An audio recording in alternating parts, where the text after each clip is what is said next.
Loki. The first season, consisting of 6 episodes, has finished this week on Disney Plus. We already know that this one is not going to be a limited series like WandaVision or Falcon and the Winter Soldier before it. It was already confirmed to have a second season coming. I will start with the spoiler-free version of this review, and then later on in the video, when spoilers begin, I will just give a warning beforehand for everybody. So the story focuses on Loki, obviously, but not the Loki we knew and grew to love that died in Avengers Infinity War. This is the Loki that we met in Endgame. This is Loki from the point in time right after the first Avengers movie when he is captured. During Avengers' escapades into the past, he was able to get his hands on the Tesseract and teleport out of New York, creating an alternate timeline of sorts. Well, not 1 minute after that, he gets captured by agents of the TVA, the Time Variance Authority, this super bureaucratic organization that looks like it was ripped straight from the 1950s, but apparently operates outside of time itself. Their job is to protect what is called the sacred timeline, ensure that all the events happen as they are supposed to, and eliminate any people or events that would create like branching realities. That would normally apply to this Loki, but one of the TVA agents, called Mobius, played wonderfully by Owen Wilson, keeps him alive instead so that he can help his ongoing investigation. Apparently, there is someone out there baiting TVA agents into branched timelines, and then when they come to like clean them up, killing them, taking their weapons wherever, and Loki is the only person who can potentially catch that person and figure out what's actually going on. This covers all the stuff that I said. This covers about the first half of the first episode, so it's not very spoilery, but the show quickly grows bigger and wilder. I mean, I was expecting that the whole show would just be adventures of Loki in the TVA, that every episode he would have like a side quest. He would go to a certain point in the timeline, do something, go to history, and influence various events. Well, that doesn't happen. It's very much a tight and focused story, and I have to say it's definitely the most adventurous of the Marvel shows so far. And it feels the most like a proper comic book run, in the way that it doesn't just develop characters and relationships over its course. Yeah, it does do that, but also it introduces one huge spectacle after another and becomes progressively crazier with each episode in a good way. And then it also has this layer of exploring wider themes like free will, the ability to change and grow. I mean, the show literally features one of the more classic villains, and he will be on the path to redemption, to becoming possibly a hero. So the ability to change, the concept of being fated to do one specific thing only, and the potential possibility of breaking away from that. For which all of these themes, I think Loki as a character is a brilliant vehicle. And I have to say, I really, really liked it, the show as a whole. I think it's very well done all around. First of all, we knew from before that Tom Hiddleston is incredibly charismatic as Loki, and that's still applicable here. But on top of that, he also develops fantastic chemistry with his co-stars. Him and Owen Wilson are playing off each other in a great buddy cop kind of way. This reluctant cooperation, love-hate relationship, slowly growing into trust and friendship. I absolutely loved this pair, and their scenes together, I think, are the glue that holds most of the show together. Then there's Loki's relationship with Sofia Di Martino's character, who I won't say who it is at this point. It's almost as good as the Loki Mobius one, but in very different ways. I think Di Martino's character is quite well written, and the way her and Loki come at each other with certain life experiences and preconceptions and attitudes make for great conflict. The other side characters are also played quite well, although obviously these are the main three players. But there are some very memorable smaller appearances, of which I will talk later in the spoiler section of the video. What I also loved is the production design. Special effects look amazing as usual, so do the costumes, but the shining point for me was the whole TVA headquarters, which is brilliant at conveying this vibe of boring 1950s office, while at the same time hinting at something odd and unusual going on, and just having this little vibe that not everything is as it should be. Something is a little off. And the music in the show, composed by Natalie Holt, is spectacular, particularly the title theme.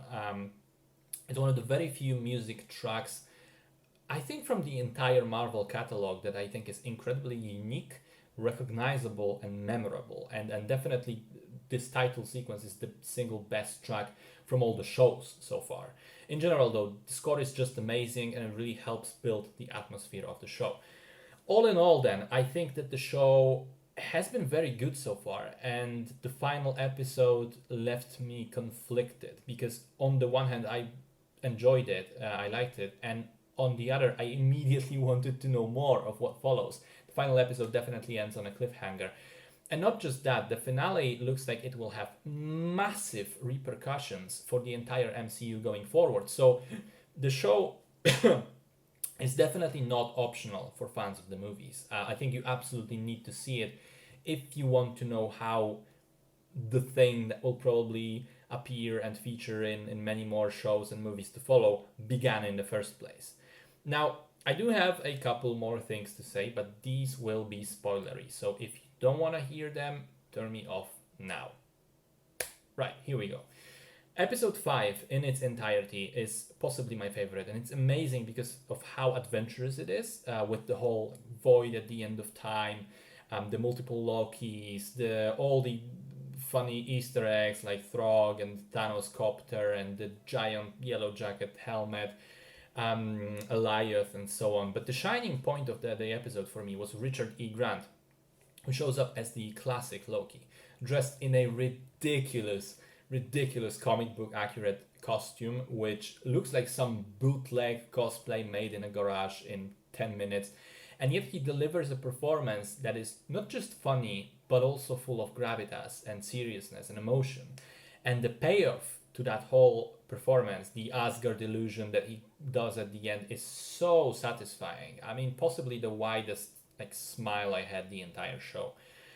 And then in terms of the final episode, I mean, it was dominated by Jonathan Majors, who shows up as He Who Remains, which is one specific version of Kang. Now, if you don't know, Kang is one of the classic Avengers villains. He was the time-traveling conqueror from the future. There were also multiple versions of him. Some of them were straight villains. Some of them had to work with the Avengers to defeat the more villainous ones. So it's been complicated over the years. And now we know for sure that at least one more, I mean, possibly many more versions of that character are coming. We know for certain one is supposed to appear in Ant-Man and the Wasp Quantumania, which is the most insane place of them all, perhaps. Now, this version of the character that we had in Loki was super unexpected. I was sure we're getting another cold, calculated, intelligent villain like Thanos. But instead we get this unhinged, insane, over-the-top dude who's just clowning around. I mean, I had mixed feelings as I was watching it, but thinking about it now in retrospect, I believe it was an interesting choice. First of all, you get to save more seriousness for later, so that when the other versions of Kang show up, you get the contrast. And now you defy the expectations that I had by having the main guy behind fucking everything be just goofy. But secondly, all the time he was on screen, despite the fact that he was clowning around, I was still captivated and somewhat uneasy. I wasn't sure if he wasn't going to do something really menacing just the next second.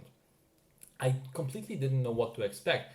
It's a feeling I have rarely, and I think that was the result that the showrunners were hoping for, and if so, then that is a success. And also, I read an interesting analysis on Reddit afterwards about the biblical references in that whole final confrontation. He Who Remains is eating an apple over the course of the sequence, and the camera focusing on that a lot fits with Loki and Sylvie being these Adam and Eve type characters. I mean, Eve was created from Adam's body in Genesis, and here Loki and Sylvie are literally versions of the same character, of the same person. They come to the, let's say, creator, the boss behind everything, the ruler, and they are offered a choice: remain in paradise and rule it, or take your free will but accept the chaotic consequences that follow. Now, I don't know how much of this was deliberately planned by the creators, but I think it fits too well to be a coincidence. So that's another layer of just, you know, something great about the show.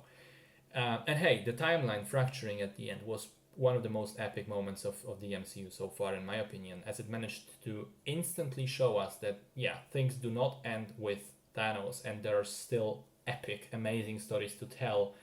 And as of now, there is basically no limit to what Marvel can do. They can do whatever, which is also a bit worrying on the other hand, because once again, we are entering an unknown territory. I mean, yeah, Marvel was basically the first to attempt a coherent multi-film universe, and this was an unparalleled success. And if you go back when the first Iron Man, Captain America, Thor movies were coming out, and you know there were rumors that they would put them together eventually as Avengers and so on, people were saying this is never going to work, this is crazy, and yet it did.